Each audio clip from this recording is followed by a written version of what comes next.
مور کو جنت سے کیوں نکالا؟ مور جتنا اب خوبصورت ہے اس سے کئی زیادہ جنت میں خوبصورت تھا۔ مور کی خوبصورتی پہ سبھی پرندے فن تھے، لیکن ان سب خوبیوں کے باوجود مور سے ایسی کون سی خطا ہو گئی تھی جس سے اللہ تبارک و تعالی نے مور کو جنت سے نکال دیا؟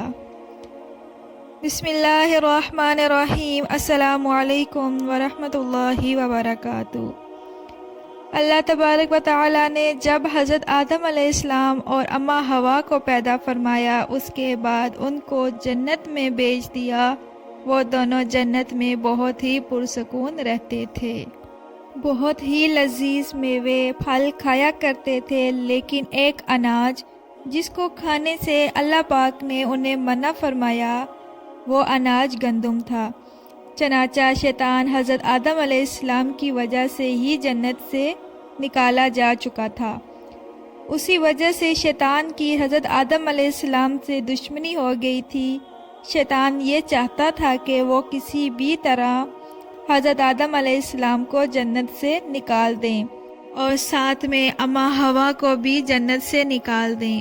جب شیطان کو یہ خبر ہوئی کہ حضرت آدم علیہ السلام کو تمام میوے کھانے کی اجازت ہے لیکن گندم کھانے کی اجازت نہیں ہے، تو شیطان انتقام کی آگ میں دل میں لیے جنت کے دروازے کے پاس بیٹھ گیا اور 300 سال تک وہاں پر بیٹھا رہا کہ کوئی جنت کے دروازے سے باہر آئے اور شیطان اس سے بات کر سکے۔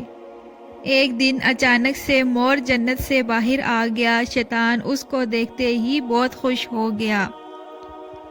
شیطان نے پوچھا، اے خوبصورت پرندے، تم کون ہو؟ مور بولا، میں مور ہوں۔ اب تم اپنا تعارف کرواؤ۔ شیطان نے جواب دیا کہ میں عالم کروبیہ کا ایک فرشتہ ہوں۔ میں اللہ پاک کی عبادت سے ایک پل بھی غافل نہیں ہوں۔ میں چاہتا ہوں کہ میں جنت میں جاؤں، وہاں کی نعمتوں کو اپنی آنکھوں سے مشاہدہ کروں۔ شیطان مور سے کہنے لگا کہ تم مجھے جنت کے اندر لے جاؤ، میں تمہیں 3 ایسی باتیں بتاؤں گا جس سے تمہیں ابدی زندگی حاصل ہو جائے گی۔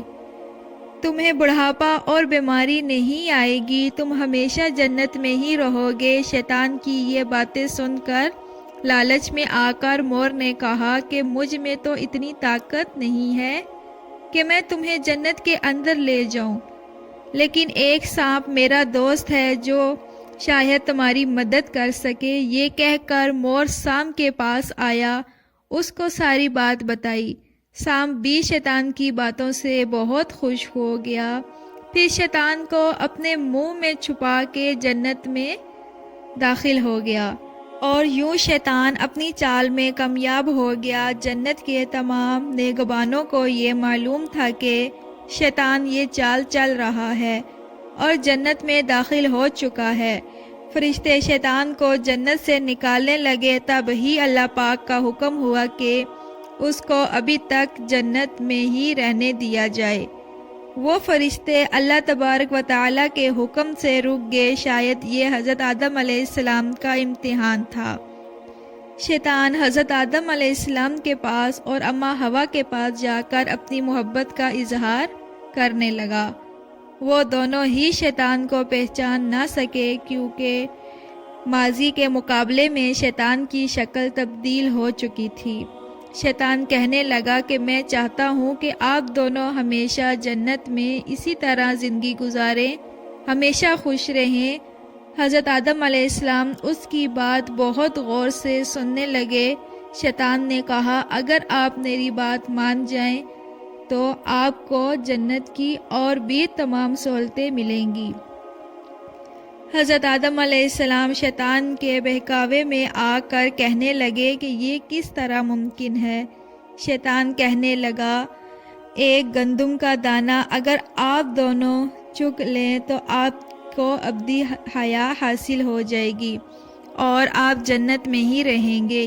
یہ بات سن کر حضرت آدم علیہ السلام کے دل میں رہجان پیدا ہوا، لیکن ان کے دل میں اللہ کی نافرمانی کا خوف غالب آ گیا، جبکہ اماں حوا شیطان کی باتوں میں آ گئی، جس پر اماں حوا نے حضرت آدم علیہ السلام کو راضی کر لیا۔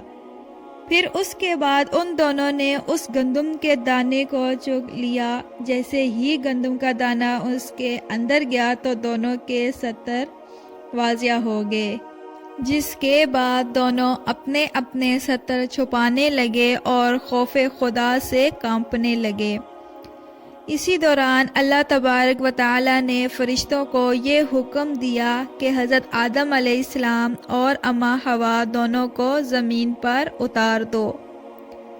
حضرت آدم علیہ السلام کو سری لنکا کے قریب نیچے زمین پہ بیچ دیا، جبکہ اماں حوا کو جدہ کی سرزمین پر اتارا گیا۔ جن خوبصورت پیروں سے چل کر مور شیطان کو جنت کے اندر لے کر آیا تھا، وہی خوبصورت پاؤں اللہ پاک نے مور سے لے لیے۔ سانپ جو اپنے منہ میں شیطان کو چھپا کر لایا تھا، اس کے منہ کی خوبصورت خوشبو کو چھین کر اس میں زہر ڈال دیا گیا۔ پھر مور کے ساتھ ساتھ سانپ کو بھی جنت سے نکال دیا گیا۔ مزید ایسی معلوماتی ویڈیو دیکھنے کے لیے مجھے لائک کیجیے اور کمنٹ باکس میں اپنے قیمتی رائے کا اظہار ضرور کیجیے۔ ملتے ہیں نئی ویڈیو میں، دعاؤں میں یاد رکھیے۔ اللہ حافظ۔